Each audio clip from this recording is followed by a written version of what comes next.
Thanks for joining us this morning for our Facebook live chat on professional dress. This morning we're going to be talking to you primarily about women and their professional dress. I'm not going to gear it just only towards that because I want you to take an approach from looking at your entire closet and really thinking about how can you make everything in your wardrobe work for you. I want you to be able to open up that closet door and know that everything in there makes you feel good and makes it work for you. Your closet needs to be balanced. You need to have fun with your clothes and you need to be able to achieve with your clothes. That's the way you have a balanced wardrobe. So when you look at your closet, edit it, right? This is a fun activity that you should be able to do. Invite a girlfriend over or more than one girlfriend. For me, I like to invite my daughter over, probably because she's going to give me the real scoop, right? She's going to tell me what looks great, what doesn't look great, and I can edit my wardrobe. So when you're looking at your wardrobe, well, let me go ahead and get Brianna in here.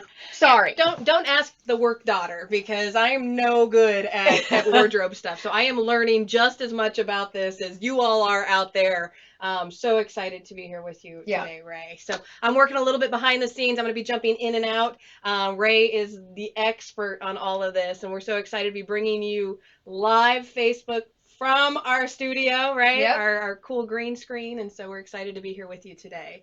But Ray, yeah, talk a little bit to me. You know, one of the main questions that you really asked, and when I started talking to you about this idea of a new wardrobe, what I needed to look for, you talked about comfort. You talked about things that make you feel good. Yep. And so tell me a little bit more about that. And I'll be listening as I jump off screen here for just a second too. Okay. I'm all about being comfortable in the clothes that you're in and feeling good in your own skin. I know all of us probably have three different closets. We have our clothes that when we lose some weight, we're going to get in. We probably have a closet that's mid-range, like we're wearing it right now, and we probably have a closet of we used to wear. So we're not getting rid of those things now. And I encourage you, fit your body right now. Don't abandon your fitness goals that need, if you're thinking, oh, when I lose a few pounds, I'll wear that. I'm all for that. But I really want you to think about fitting your body right now and being comfortable with who you are right now. That's going to be the biggest thing when you open that closet and you're excited about your clothes. So as a professional or in your social life with your friends, don't open those drawers or open that closet and just be like, I have nothing to wear. And you've got 100 different things on your hangers. I want you to be comfortable, which means you have to have clothes that fit you and fit your body style. Yeah, and we'll talk about that. I appreciate you saying that, Ray. I really do, because I had a baby last year, and so my clothing, I kind of had that feeling. I opened up the drawer, and I'm like, oh, all right, it's stretchy pants today and big t-shirts. And so I was grateful when you had said that, and you said, I encourage you, go shopping, find something you feel good in. And what did I do last week? Yes. I went shopping for a swimsuit for the first time post-pregnancy. And thanks to this wonderful woman here, she encouraged me to find something that I felt comfortable in. And sure enough, you might spend a few extra dollars on that, but the payoff was so worth it because I felt good rocking that swimsuit last week. So good. I think you need to do that. I think your clothes need to work for you. Right. And you need to be comfortable in the skin you're in. That's the body you've been given. And we can work on it, but I think if you learn how to style your body, that's going to help with that confidence. And in a professional environment, when all of us might need some help with that exterior confidence, I think you've got to feel good with the clothes that you have on. Absolutely. Absolutely. And, one of the things that really intrigued me was when we started talking about this general concept, I didn't realize there's a science behind body shapes and everything Yes. else. And so I know you're getting ready to talk about that. I'm going to be running the behind the scenes so we can actually visually show you all some of these different body shapes because it blew my mind. You all out there might know this. But before we jump into that, I do just want to say shout out to everyone on today. Thanks, Sarah. Thanks, Susan. Thanks, Mike, for joining us today. It's exciting to be able to be back and to do this. I appreciate your all's patience as we had to reschedule today's Facebook Live. But we have lots of more content for you. Go ahead and post for us if you haven't already. Let us know, where do you like to shop? Give me some ideas here. I'm needing some more good places, whether it's online or in person. Absolutely. And then while we transition that, I'll keep an eye on the comments and kind of work the magic behind the scenes for you, Ray, as you talk about those body shapes and the science behind fitting clothes. And if you have questions too, when my undergraduate degree is actually in fashion, what they used to call fashion merchandising. Now it's called textile and apparel management. So this is my first passion. And what I really thought I would do, my dream job, was to be a stylist. Oh. So I really thought I was going to make a career out of going into people's homes, people's careers, and making them over. Kind of that what not to wear, but from a Midwest perspective. I wasn't going to make it big on New York or, the West Coast or anything. So I just did this as a hobby. For a lot of my mother's friends and some of my friends as I got older. So I love this. Ask questions. I'd love to know what your questions are. But let me talk to you a little bit about body shapes. Here's the scoop. You have the body shape you have, and whether you're, up there in your size or down there in your size, you're going to be the same body shape. All right. And so we can talk about these in reference to a fruit, or we can talk about these in reference to a geometric shape. All right. Whichever you have seen it referred to. So let's talk a little bit about the pear body shape. All right, or we can talk about this as a triangle body shape. Now again, you'll be a pear whether you're 180 pounds or you'll be a pear if you're 108 pounds. And what does a pear shape mean? A pear shape means that your shoulders are going to be more narrow than your hips. All right. And when you're dressing a pear shape, everything in dress is about proportion, right? We want that balance. We want what we typically see as the ideal figure is the hourglass. And we can create that through illusion. Right? So we want balance. If your hips are already at the widest part of your body naturally, what we want to do is create the illusion or the balance of making your shoulders more broad, right? So you can see in a photograph that we want to draw your eye up. Now let me say this, whatever your body shape is, everything is about the neck up. Right? That is the best part of everything is your face, right? So whether your hips are large or your shoulders are large or your waist is large, we always want to focus on the face, right? So always try to draw attention upward. But with a particular pear shape, you're going to want to attract your eye to the shoulders. Right? So bring the eye up. You want to use large collars, bright colors on the top. You can see here where you want to keep your bottoms dark. You can use a more classic styling in the legs, maybe just a slight flare, but dark on the bottoms because they already have the proportion of being larger. So everything up. right? Cowl necks, big collars, maybe even slightly padded shoulders. We're not going back to the 80s just yet. However, you have probably seen that return. Know that fashion cycles about every 7 years. So if you want to stay ahead of the trends, just look at what's happening with fashion that's really hot now and think, well, where else does it have to go? If we're in really skinny legged pants, where does it have to go but out? If we're really out in hems, where does it have to go but in? All right. So you can always stay ahead of the trends. So with a pair, you want to draw the eye up. All right. Keep your bottoms dark. All right. The next body style is going to be the apple, or it's actually going to be what you might even say is the inverted triangle. All right, and we'll talk about that, but it's basically the same idea. So an apple is going to be larger at the top, right? And more narrow through the waist. So it might even be a big waist, but it gets narrow at the hips. So again, don't worry, the face is still the best part, but you already naturally have a larger portion up here through the bust, and then we're getting more narrow at the hips. So where do we want to draw the proportion? We need to emphasize the lower half, right? So we want to do maybe an A line.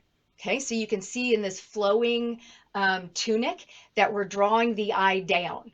Okay, she has brightly colored boots and a flowing tunic style.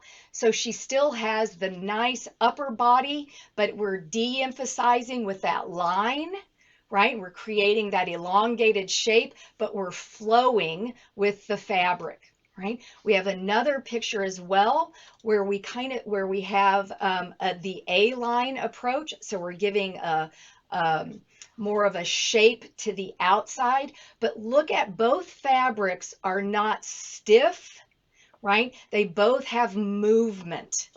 So that's giving that emphasis to the bottom half, right? And that's what creates the proportion, okay? Obviously, we still have focus on the face.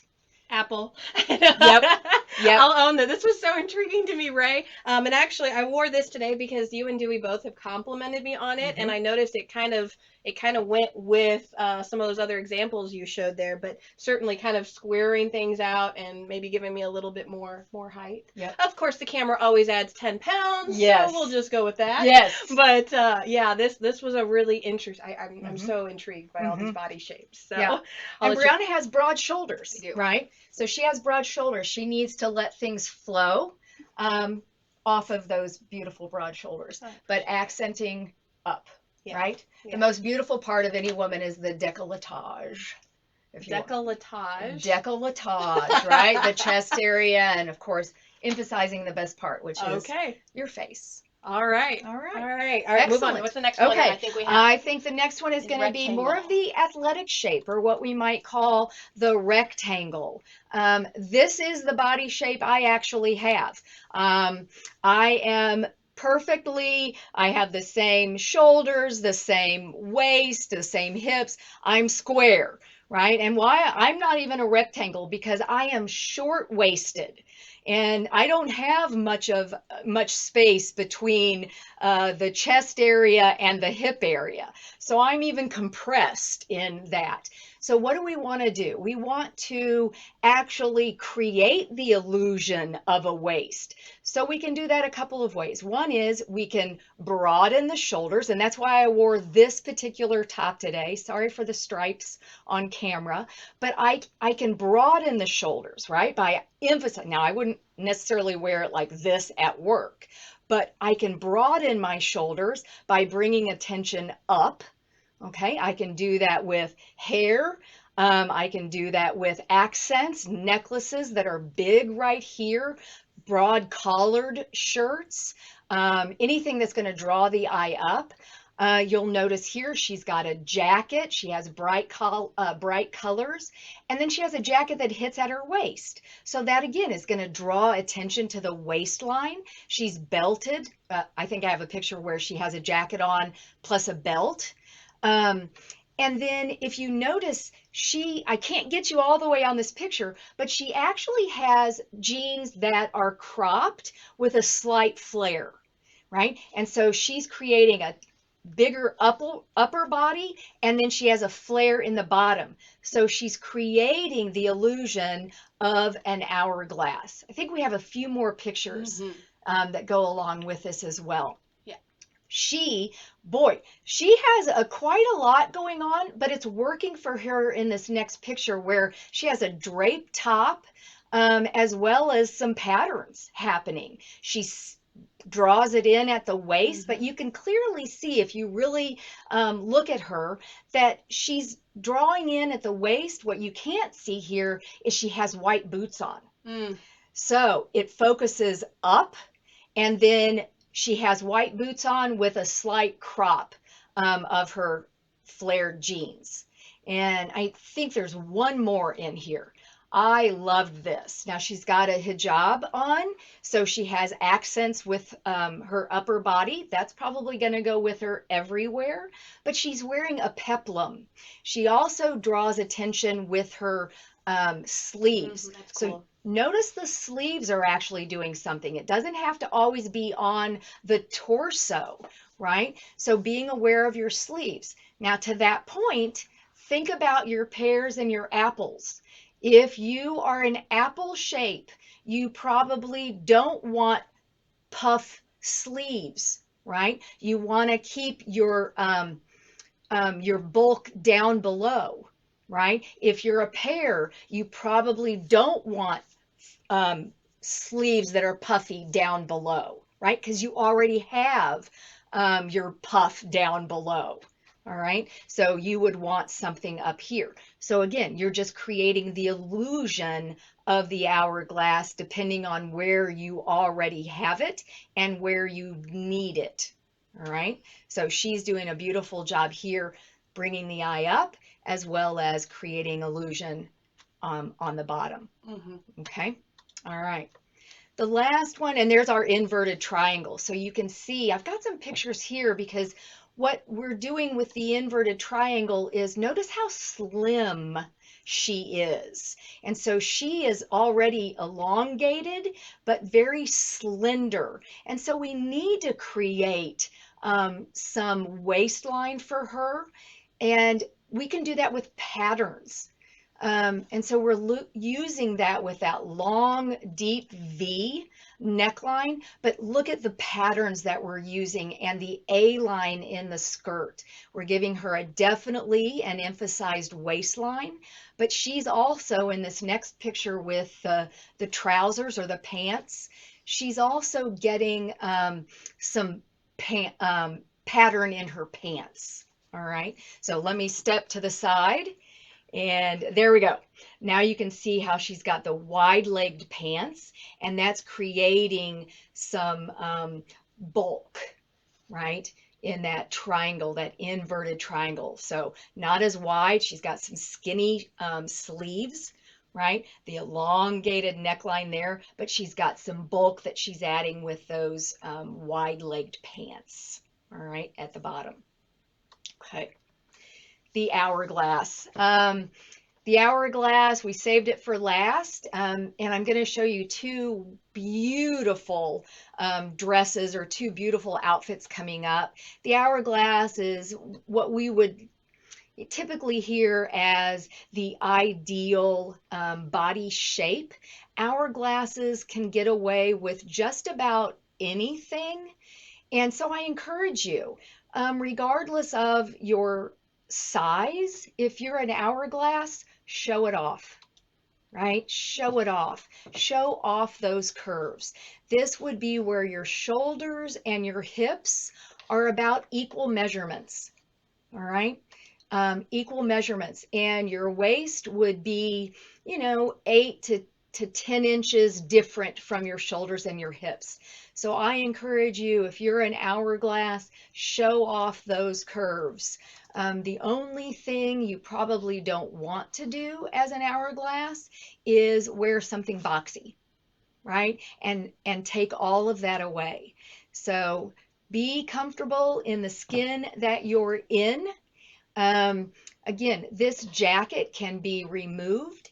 She is drawing it in, or she could even wear a higher waisted jacket to show off those curves. But definitely, if you've got those curves, let's see them, right? Let's see them.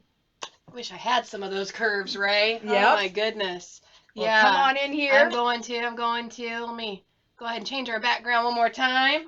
All right. And so this is, it is mind blowing in a way. And I just posted the question. Oh, I thought I posted it. So I'm going to go ahead and say it. What body shape do you think you are now, having gone through all of those?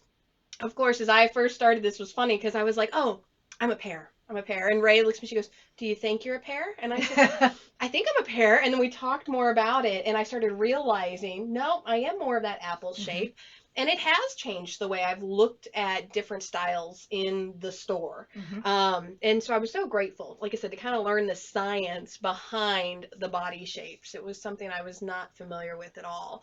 But you know, one other thing you talked to me about, when we started talking about my particular closet, obviously not as pretty as the one behind us. Yes. But what was the items that can be found in it? You had mentioned that there are certain items that should be in every closet. Yep.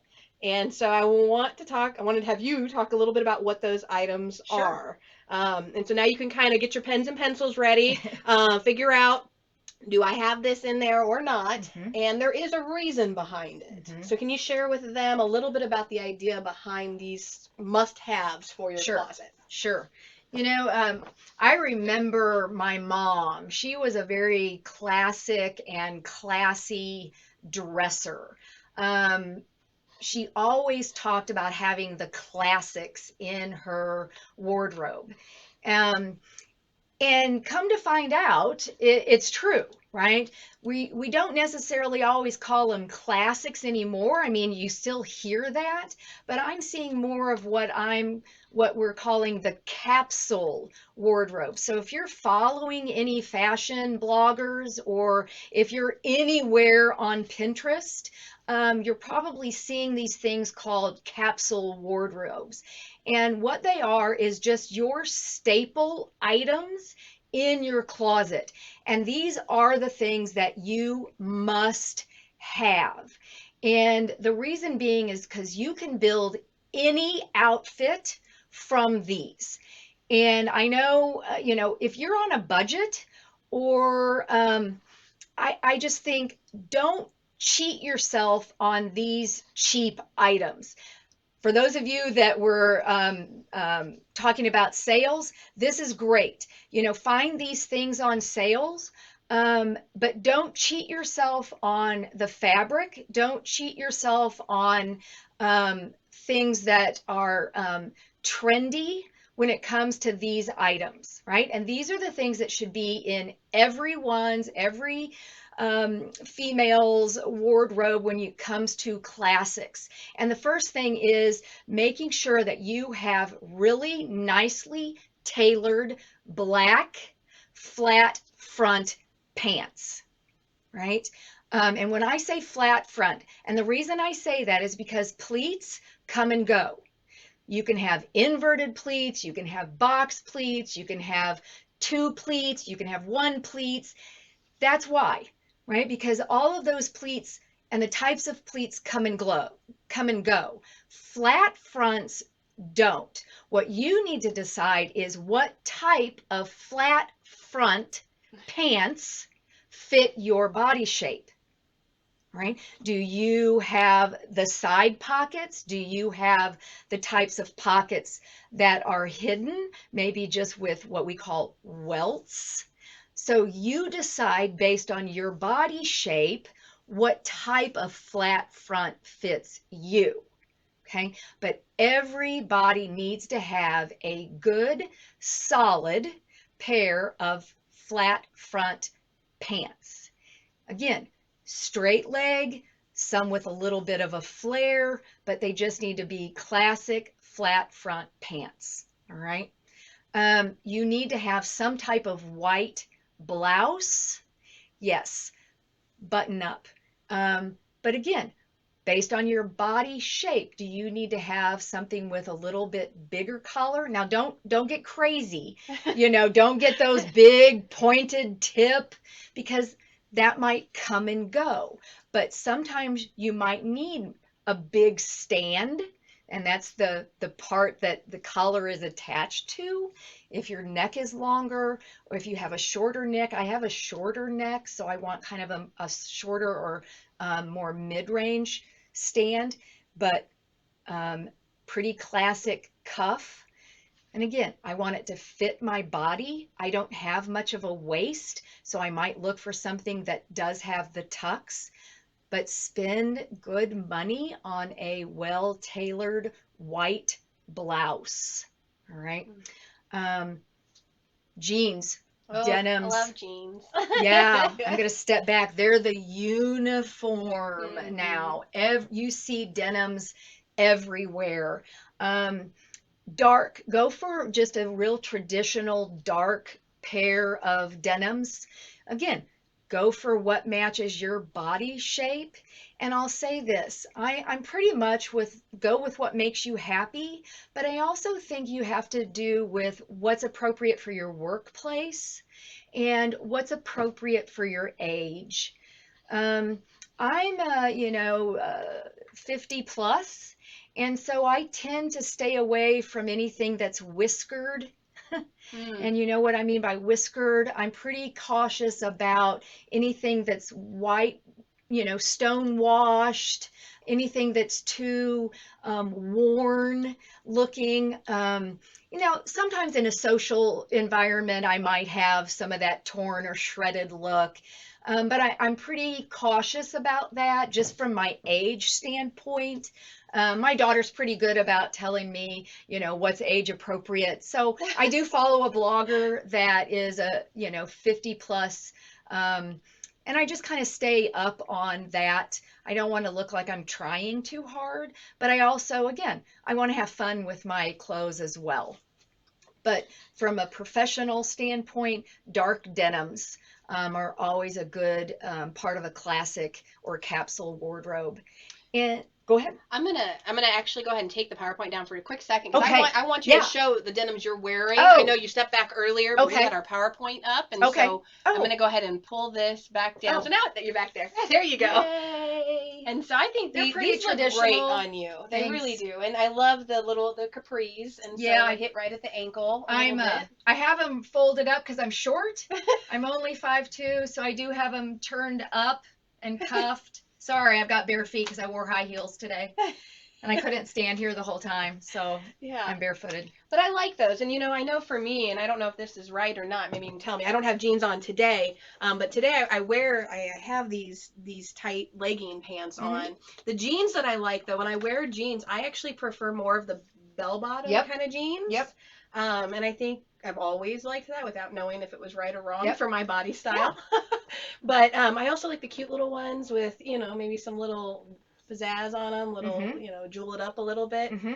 Do you think, in your opinion now, kind of understanding the way that things are changing with the informality a little bit in the workplace, is that appropriate, to have a jean day pretty regularly with the pizzazz? You have a saying I really like, and it's dress for your day. Right.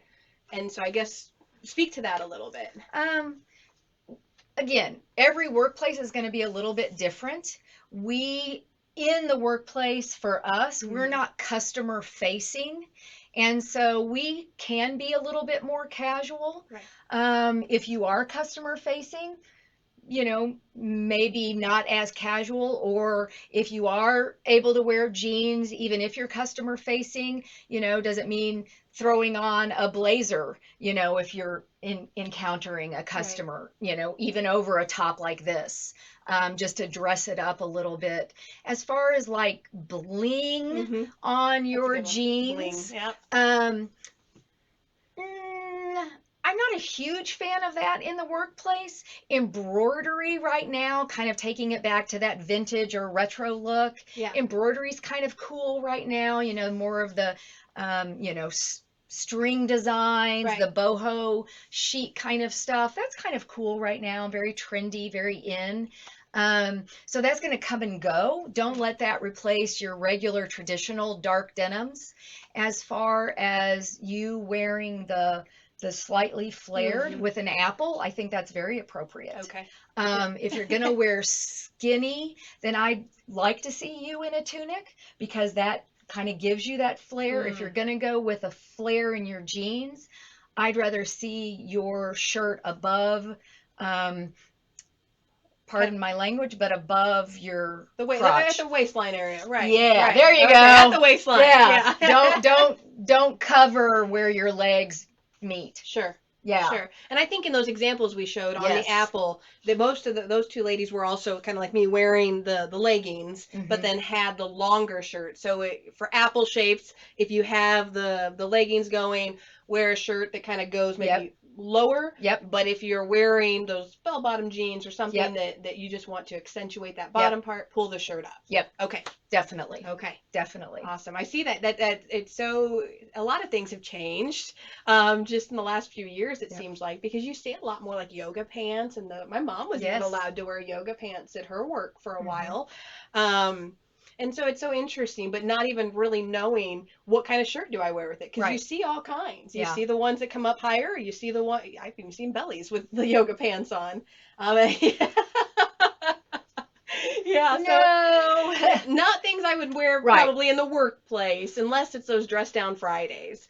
But I did find it a little interesting. One of the things I put on trivia at the very beginning, if you joined us a little early, you'll see it. It said that there were 3 different options. One was casual business wear. There we go. Casual business wear promotes productivity. Or, but what the other one was, makes people feel, makes people feel like it's a benefit to the workplace and improves morale.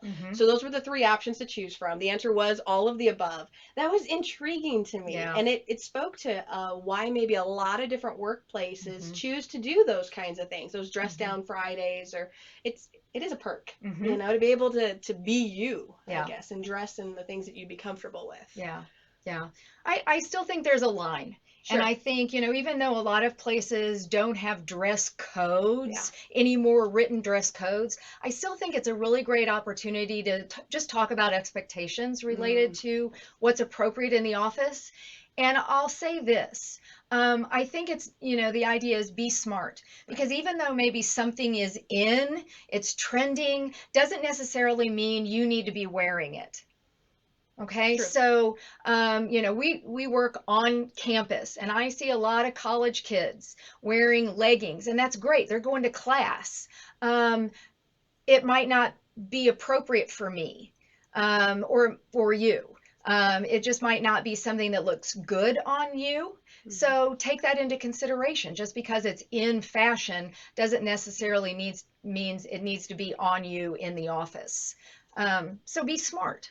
Right? Be smart. If you can wear it to the gym, or you can wear it to a bar or a picnic, it probably doesn't belong in the office.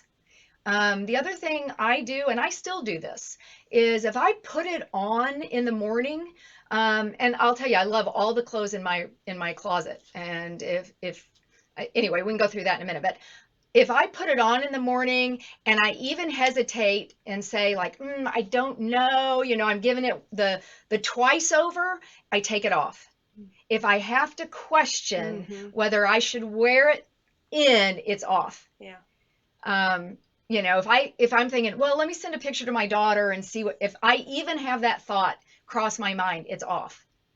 Right? Because if I'm questioning it, someone else it doesn't belong in the office. Well, and I appreciate the idea you mentioned, having supervisors kind of give you those expectations of even if it is a dress down Friday, what would be expected. And I remember when I worked at the police department, shout out to my sergeant there, who had said we could wear denim on Fridays, which was exciting for me, especially as civilians. Obviously, officers were still in their uniform, but I came in with denim shorts on, but they were the longer shorts that kind of cut off at the knee.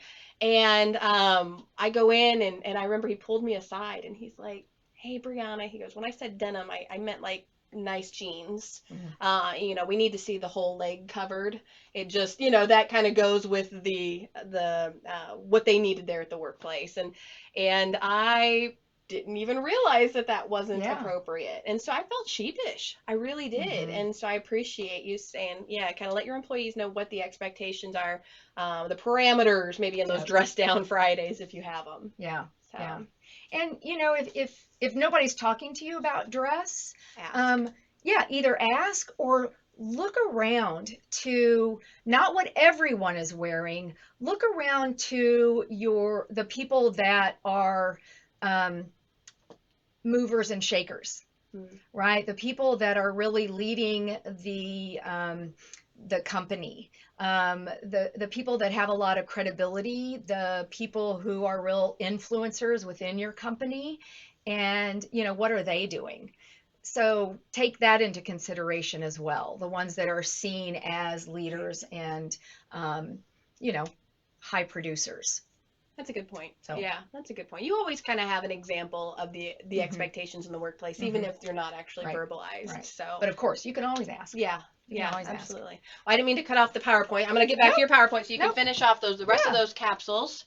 And let me know if you have any questions. Yeah, I'm going to check that. Let me know. Brianna will get to that. So, the blazer. Right now, the blazer is really back in, and I would pick one of those up, whether it's in black or maybe even navy blue or a pinstripe. Those are really kind of fun. I'd stick with a single button blazer as opposed to like the double-breasted blazer. That kind of comes and goes. That was more 80s, and then we can look at it decades before that as well. So I'd stick with a really good tailored blazer. Think about your body style. I know a lot of them have some shoulder pads, but go back to your body style. What does that need? Your cardigan, some type of coverlet, some type of just light sweater. Again, use your body style. Does it need to be longer? Does it need to be flowing? Does it need to be more tailored? Think about your sleeves, 3/4 length, full length. So use a cardigan or a coverlet. Probably needs to be in your wardrobe or in your capsule wardrobe. And then, of course, no wardrobe is complete without the LBD, right? The little black dress. Everybody needs one of those. Pick one that's very traditional, no bling. Think about your neckline, what looks best on you. If it needs to be a high round neck, if it needs to be a V-neck, a boat neck, one with a collar, without a collar, whatever, and fit your body shape. Don't get crazy, because you can always accessorize it, add a jacket, take off a jacket. Don't get, real trendy with the sleeves. Something very traditional that'll look good in 10 years and looked good 10 years ago. So LBD, everybody needs one of those. Yeah, it was funny. I didn't know what that was when I was putting this thing. I had to look up LBD. Yep. You Google it, and that's the first thing that pops up, your little black dress. So, but I think that's also good information to have, because in my mind, we kind of got away from that a little bit as I kind of came up through the workforce. And so I like that we're kind of getting back to that a little bit too. Yep. And then, of course, you see on here your white shirt, general white shirt. Is that right, Ray? Oh, yeah. Okay. A t-shirt, but a nice t-shirt, not an Adam Levine cut up, looks like a rag t-shirt. Yeah. Adam Levine is pretty cool, though. I know he is. And then black flats or pumps, and then your black brown purse or bag that's proportionately sized. What do you help me understand what you mean by proportionately sized? To your body? Yep. Or okay. Yep. Okay. Yep. I'm a small frame. I'm 5'2". I don't need to be carrying like a beach bag to work. First of all, something that I could crawl in. That is for the beach, or if I'm going to an event kind of thing. So I want to make sure I have something that's proportioned to my size. I also want to make sure it fits me when I've got it on. So try on your purse. And there's, of course, different events, the kind of go over your shoulder, that you're trying to free up your hands for the backpack kind of thing, but just something that's an everyday and maybe seasonal purse, but it needs to fit your body. I remember before I had my son, I used to carry the big beach bag purses. I know. And I walked in, my grandpa, I'll never forget it. He says, I don't know why you're carrying that diaper bag around. You don't even have any kids. And so now I have a reason to carry a diaper bag, but I switched to a small purse. So much easier to haul with the diaper bag. Yeah. But we had a few questions that came in, and so I'm excited. Thank you guys for the questions. So Susan says, regarding extension programming, she was taught to always dress kind of one step above those that you're serving. And I told her on there, I thought that was a pretty good standard. I hadn't heard that, but it sounds like a pretty good standard. I think about our trainings. What would you say to that? You know, definitely that has been the word on the street. I think we've become a little, actually even more casual than that. You're never going to go wrong with that, because there is some type of what we call visual credibility that says walk in and look like you know what you're talking about. There's also what I'm reading and seeing is come in as your audience, so that you seem more relatable. When I do work with some of my more, I was working with a group of, how shall I put it, agricultural vendors. They didn't want to see me in professional wear.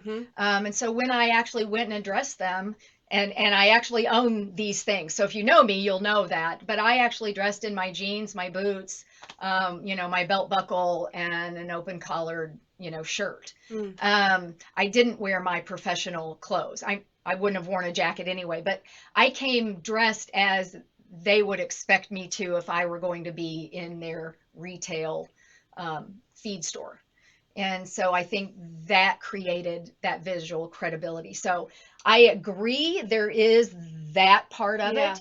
But what we're seeing now with the demographic that we're trying to serve is they want to see us like them. Yeah, that's a good point. That's a very good point. And I think back to when I first started, all I knew was kind of that, white button up with the black slacks and the blazer over top, and the detective look, as I always looked at it as. And I remember going in, and I think I also presented, if I know which group you're talking about, I presented in front of them as well, and I remember feeling out of place. Stuffy was kind of the word that came to mind with it.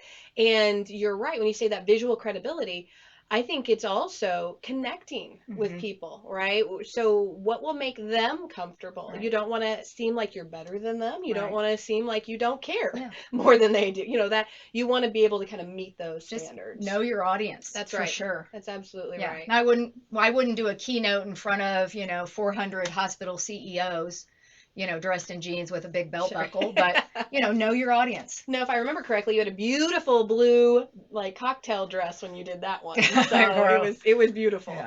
So another question that came in, thank you all for the questions. I appreciate them. It looks like we have one about leggings for student workers. What are your thoughts on, we talked a little bit about the leggings, but leggings for student workers?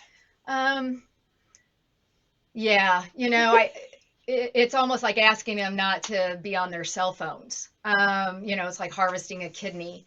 So, I think you can have that discussion. A lot of them, if they're coming straight from class into your, office, and they're going to sit behind a desk at a computer and do data entry for you, what else is there?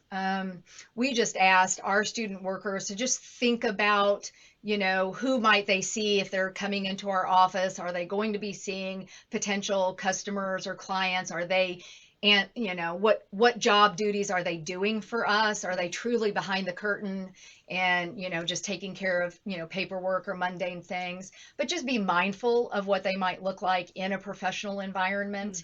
I do not want skin showing. That's my thing.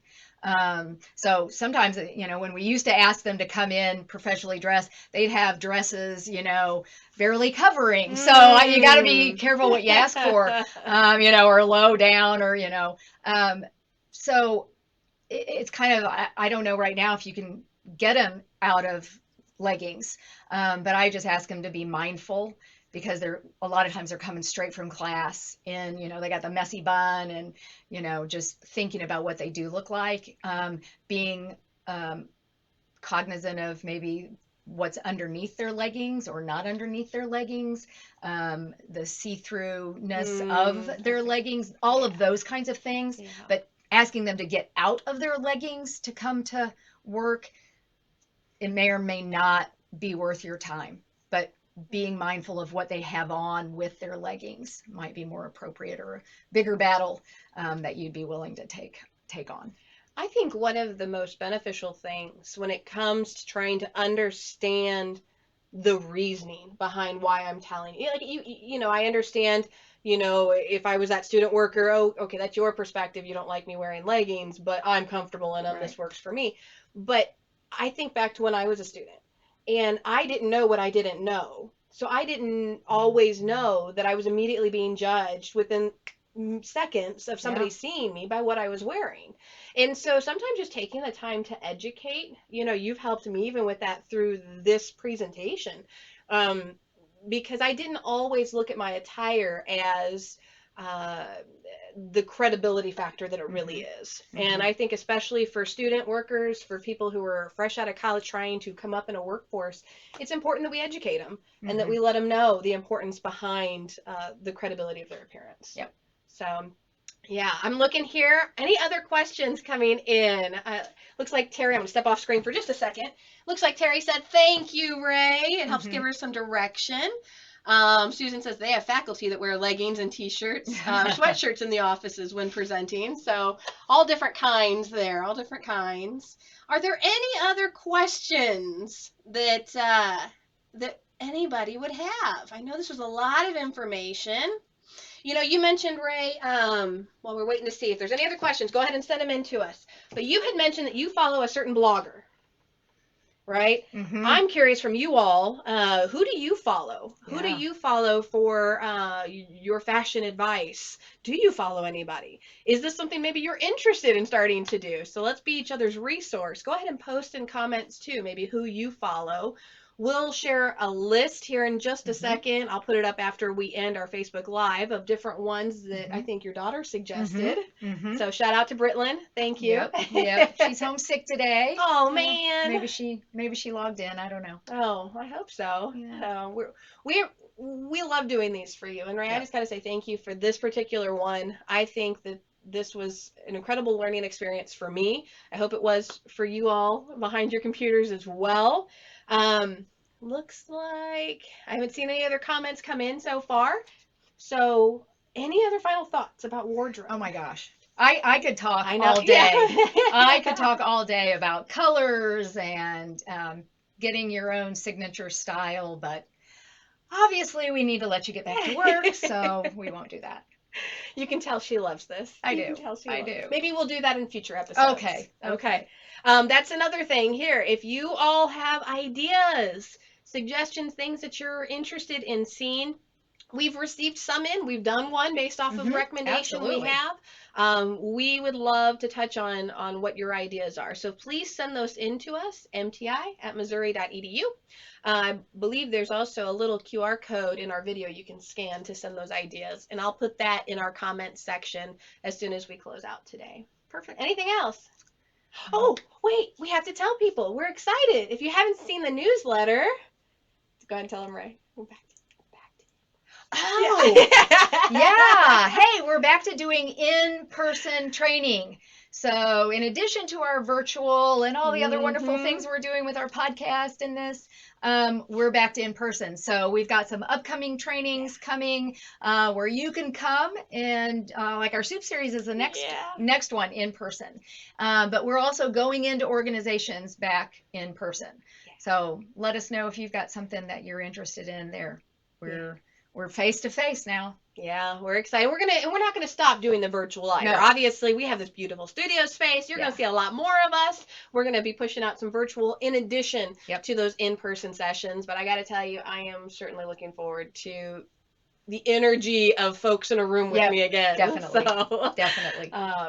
All right. I'm seeing some thank yous, so we appreciate thank you all. Thanks for tuning in. And if you are interested, looking at some of those comments in, Ray, you want to do our sign off? Well, you know what? Go be great and feel good in the skin you're in. Yeah.